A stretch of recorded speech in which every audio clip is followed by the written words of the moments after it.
آپ کو لگتا ہے کہ ایران ایک اجڑا ہوا ویران اور غریب ملک ہے؟ کیا آپ بھی اسی عالمی پروپیگنڈے کا شکار ہیں کہ ایرانی ریال کی کم قیمت کا مطلب وہاں کی مکمل بربادی ہے؟ اگر ہاں تو مبارک ہو، آپ کے دماغ کو مفلوج کر دیا گیا ہے۔ آج میں آپ کے سامنے وہ سچ رکھوں گا جو مارچ 2026 کی تلخ ترین حقیقت ہے اور جسے سن کر آپ کے ہوش اٹھ جائیں گے۔ آج بات صرف معیشت کی نہیں، شجاعت اور غیرت کی بھی ہوگی۔ ویڈیو کو ایک سیکنڈ کے لیے بھی مت چھوڑنا، کیونکہ اجڑے ہوئے آپ نہیں، آپ کی معلومات ہیں۔ لوگ دبئی اور قطر کی چکا چوند دیکھ کر سجدے کرتے ہیں، لیکن حقیقت سنو، ایران کا میٹرو نیٹ ورک پورے مڈل ایسٹ کا باپ ہے، جہاں گلف کی میٹرو 2 منزل نیچے جا کر ہانپنے لگتی ہے، وہاں تہران کی آٹومیٹک میٹرو 4 منزلہ زیر زمین چلتی ہے۔ جی ہاں، 4 منزلہ گہرائی۔ یہ ہے وہ ٹیکنالوجی جو ایران نے دنیا کی بدترین پابندیوں کے باوجود خود بنائی ہے۔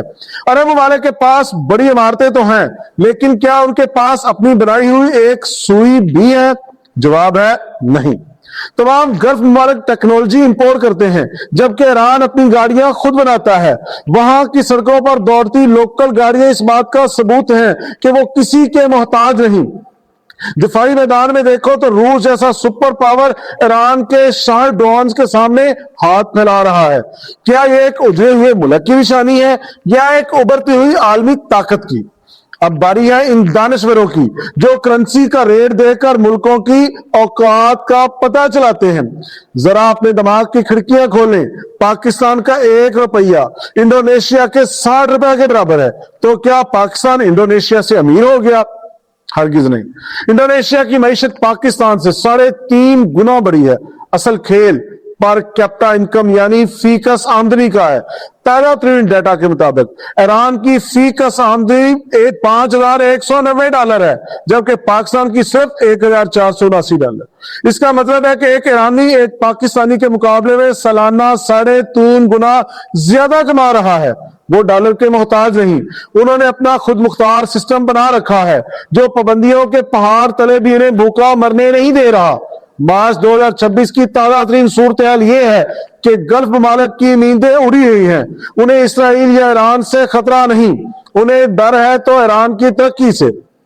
اگر ایران سے پابندیاں ہٹ جاتی ہیں تو ان اربوں کا تیل اور گیس کوئی کوڑیوں کے بھائی باؤ بھی نہیں پوچھے گا، کیونکہ جتنا بڑا ذخیرہ اور جتنی جدید ٹیکنالوجی ایران کے پاس ہے وہ ان کی دال نہیں جلنے دے گی۔ تہران کی نیٹ لائف کو دیکھیں یا وہاں کا تعلیمی نظام، وہاں آپ کو ملا ٹائپ لوگ نہیں بلکہ جدید ترین ذہین لوگ ملیں گے۔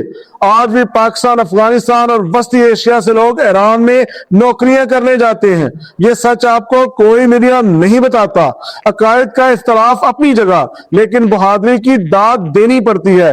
ایک طرف وہ ہیں جو یہود کی چاپلوسی کر کے اپنی کرسیاں بچا رہے ہیں، اور دوسری طرف ایران ہے جو اکیلا پوری دنیا کی پابندیوں کے سامنے 40 سال سے سینہ تان کر کھڑا ہے۔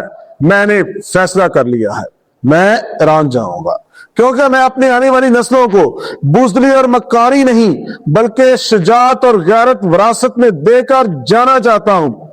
آپ کا کیا خیال ہے؟ کیا ہم اب بھی اسی جھوٹ پر یقین کریں گے جو ہمیں برسوں سے سنایا جا رہا ہے؟ کمنٹس میں اپنی غیرت کا ثبوت دیں اور اس ویڈیو کو آگ کی طرح پھیلا دیں۔